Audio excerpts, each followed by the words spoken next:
Salut à tous, j'espère que vous allez bien. Donc aujourd'hui, je viens avec, on va dire le premier numéro, la première vidéo de la série L'heure de la vérité.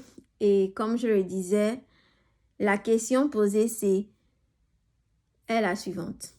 Sommes-nous tous enfants de Dieu? Donc, bien évidemment que non. Donc aujourd'hui, je ne viens pas pour expliquer quoi que ce soit, mais je viens juste partager des versets qui vont nous aider à, à comprendre les choses telles que la parole de Dieu nous, nous les explique en fait. Pas selon ce que nous, on comprend, pas selon nos sentiments, nos émotions, mais selon ce qui est écrit dans la parole de Dieu. Et donc, je vais tout simplement à citer des versets, des passages où on mentionne en fait, on parle des enfants de Dieu, on parle de ceux qui sont enfants de Dieu. Donc, et bien sûr, vous allez avoir le temps dans la tranquillité d'aller et vous-même méditer sur ces passages-là et de vous poser la question, qui est enfant de Dieu? Et aussi de vous poser la question, est-ce que vous êtes enfant de Dieu? Et bien sûr, on s'appuie sur la parole de la vérité, sur le livre de la vérité qui est la Bible. Et je vais commencer je vais lire un passage dans Jean chapitre 1, versets 12 à 13. Ça dit ceci. Mais à tous ceux qui l'ont reçu, il leur a donné le droit d'être faits enfants de Dieu, savoir à ceux qui croient en son nom. Très important, à ceux qui croient en son nom.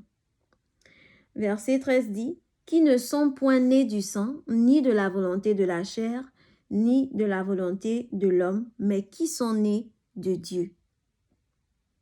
Donc, qui ne sont point nés du sang, ni de la volonté de la chair, ni de la volonté de l'homme, mais qui sont nés de Dieu. Donc, on voit bien que on ne peut pas s'auto-proclamer enfant de Dieu.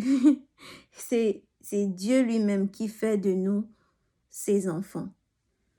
Et bien sûr, on l'a lu dans verset 12.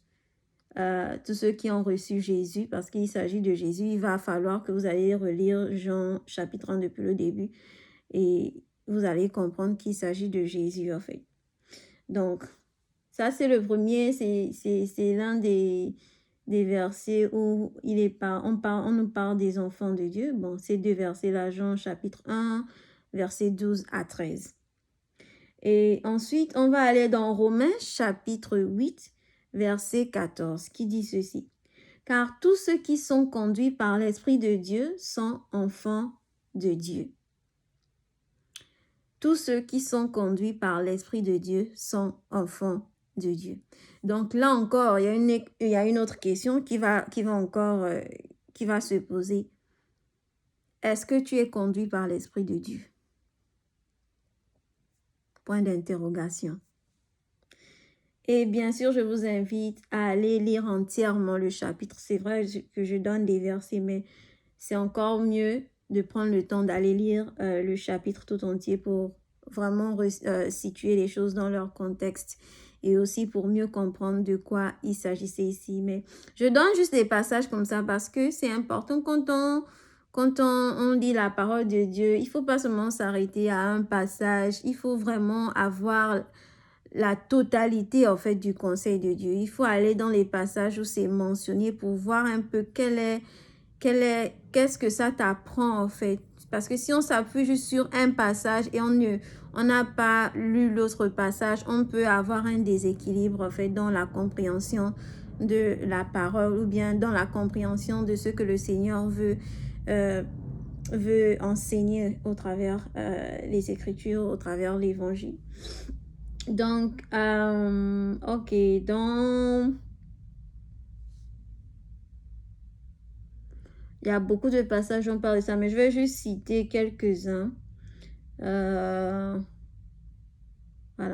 Par exemple, ici dans Colossiens chapitre 3, verset 6, on dit « Car c'est pour ces choses que la colère de Dieu vient sur les enfants de rébellion. » Donc là aussi, ça doit nous apprendre quelque chose, c'est qu'il n'y a pas juste des enfants de Dieu, mais il y a aussi ce qu'on appelle les enfants de rébellion. Et qui sont-ils? Point d'interrogation. Et toutes ces questions-là, c'est pas d'abord tourner le regard vers les autres, c'est d'abord toi. Où est-ce que tu te situes en fait dans tout ça? Enfant de Dieu, enfant de rébellion, conduit par l'Esprit de Dieu ou bien conduit par autre chose?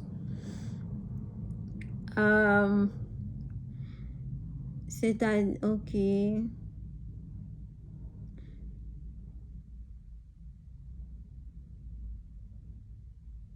Donc, il y a, en tout cas, allez-y lire aussi, bon, Matthieu 5, verset 9. Heureux ceux qui procurent la paix, car ils seront appelés enfants de Dieu. Donc, il y a beaucoup de passages. Ok. Romains 8, verset 16. Je pense qu'on a déjà cité quand même un verset dans ce chapitre 8 de Romains. Donc voilà, comme je disais, c'est important de carrément relire tout ce chapitre entier, Romains 8. Romains 8, verset 16 dit ceci. C'est ce même esprit qui rend témoignage à notre esprit que nous sommes enfants de Dieu. Donc, Galates 3, verset 26 dit, car vous êtes tous enfants de Dieu par la foi en Jésus-Christ. Donc, comme on disait, Jean disait que c'est ceux qui ont reçu Jésus, ceux qui ont cru en son nom. Et là, Galates 3, verset 26 encore dit, car vous êtes tous enfants de Dieu par la foi en Jésus-Christ. Donc, on voit bien que être enfant de Dieu est quelque part relié toujours au fait de croire en Jésus. C'est lui qui nous unit, qui fait de nous, c'est lui qui nous permet en fait, c'est par lui qu'on passe pour être enfant de Dieu. Et je dis gloire à Dieu, gloire à Jésus. Ça me réjouit, ça me réjouit. Donc, ok. 1 Jean 3, verset 10. Ça encore, voici quelque chose qui va vous bouleverser. C'est à ceci que l'on reconnaît les enfants de Dieu et les enfants du diable. Quiconque ne fait pas ce qui est juste et n'aime pas son frère n'est point de Dieu. Donc, il n'y a pas seulement les enfants de Dieu, il y a aussi des enfants de rébellion et il y a des enfants du diable. Et on dit, quiconque ne fait pas, on dit c'est à ceci qu'on reconnaît les enfants de Dieu et les enfants du diable. Ce n'est pas moi qui dis, c'est la parole de Dieu qui dit. Quiconque ne fait pas ce qui est juste et n'aime pas son frère n'est point de Dieu. Question encore pour toi, pas pour l'autre, pour toi. Où est-ce que tu te situes?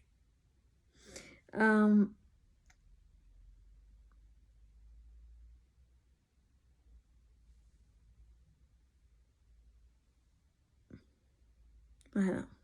Donc,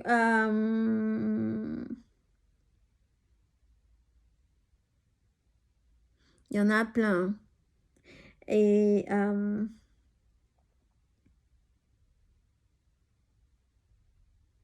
donc, il y a tellement de versets où on parle des enfants de Dieu. 1 Jean 5, verset 2 dit ceci, « Nous connaissons à ceci que nous aimons les enfants de Dieu lorsque nous aimons Dieu et que nous gardons ses commandements. » Et on dit que les commandements de Dieu ne sont pas pénibles. Romains 8, verset 21, voilà, on revient encore dans Romains chapitre 8. Donc, ça veut dire que c'est un chapitre vraiment important, en fait. Et elles espèrent qu'elles seront aussi délivrées de la servitude de la corruption pour être dans la liberté glorieuse des enfants de Dieu. Donc, allez-y lire Romains 8 parce que ça revient, ça revient, ça revient. Jean 11, verset 52 dit ceci, « Et non seulement pour la nation, mais aussi pour rassembler en un seul corps les enfants de Dieu qui sont dispersés. » Donc, je pense que là, ce passage-là, si je ne me trompe pas, C'était le passage où il y a un des souverains sacrificateurs qui avait comme ça prophétisé. Il disait que, je pense qu'il disait que, voilà, il fallait que quelqu'un meure. Si je ne me trompe pas, je vais juste vérifier. Bien, exactement. Donc voilà, c'est, je pense, Caïphe, il avait parlé, mais en fait, il avait, en parlant, en fait, il avait donné une prophétie sur Jésus qui devait mourir pour la nation. Donc voilà, je donne des versets comme ça, parfois ça n'a pas du sens, mais c'est tout simplement pour vous dire, allez-y lire le chapitre tout entier. Euh, euh, mhm. Hébreux 12, verset 5 dit ceci. Et vous avez oublié l'exhortation qui vous dit, comme à des enfants de Dieu, mon enfant, ne méprise pas le châtiment du Seigneur et ne perds point courage lorsqu'il il te reprend. Il te reprend. Donc voilà. Et vous avez oublié l'exhortation qui vous dit, comme à des enfants de Dieu.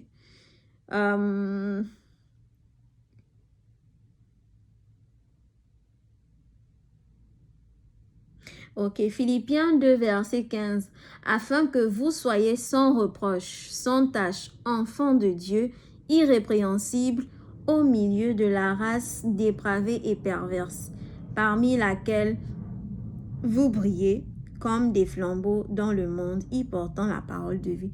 Et quand vous lisez tout ça, vous voyez bien aussi que là, on nous montre un peu les caractéristiques d'un enfant de Dieu. Donc, il y a des fruits qu'on doit porter là. L'épître de Jean nous fait savoir certaines choses. Voici encore Philippiens qui dit que afin qu'on soit sans reproche, sans tache, enfant de Dieu irrépréhensible au milieu. Voilà. Voilà. 1 Jean chapitre 3 verset 1 dit, voyez quel amour le Père nous a témoigné, que nous soyons appelés enfants de Dieu. C'est pour cela que le monde ne nous connaît point, parce qu'il ne l'a point connu. Donc voilà, le Père nous a témoigné son amour afin que nous soyons appelés enfants de Dieu. Donc voilà, voyez quel amour le Père nous a témoigné que nous soyons appelés enfants de Dieu. Donc c'est vraiment le fait même que nous on soit appelés enfants de Dieu. Si tu as le témoignage, parce que tout ça c'est d'abord, est-ce que là où tu te situes, est-ce que tu es enfant de Dieu ou tu ne l'es pas?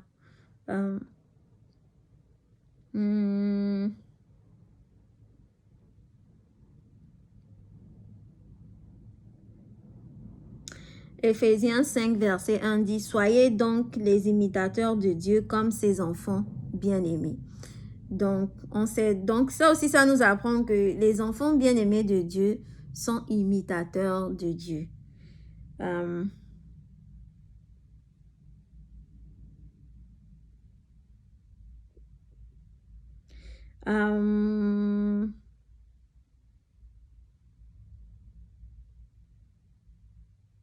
1 Jean 3, verset 2, mais bien-aimés, nous sommes dès à présent enfants de Dieu, et ce que nous serons n'a pas encore été manifesté, mais nous savons que quand il paraîtra, nous serons semblables à lui, parce que nous le verrons tel qu'il est.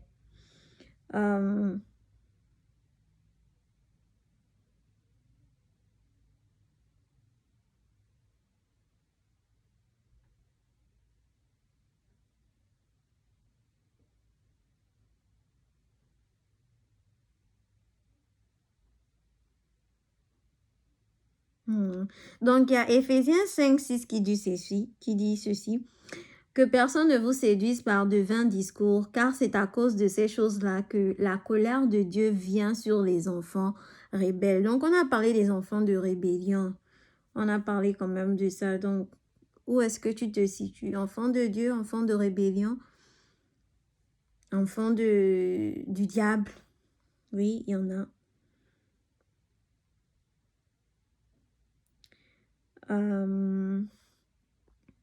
Donc, je pense que je vais m'arrêter là.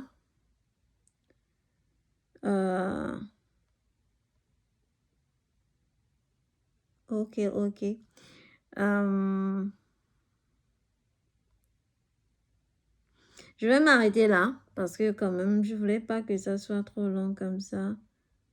Ok, je vais quand même lire Romains 8, Romains 8, verset 17 qui dit, « Et si nous sommes enfants, nous sommes aussi héritiers.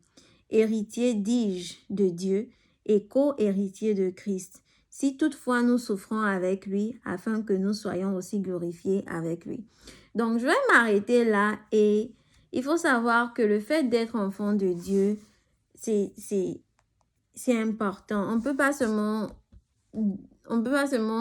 penser que parce que on va à l'église le dimanche, parce que on fait certaines choses, que ça veut dire qu'automatiquement on est enfant de Dieu. Alors qu'on voit bien que si on n'a pas reçu, on n'a pas reçu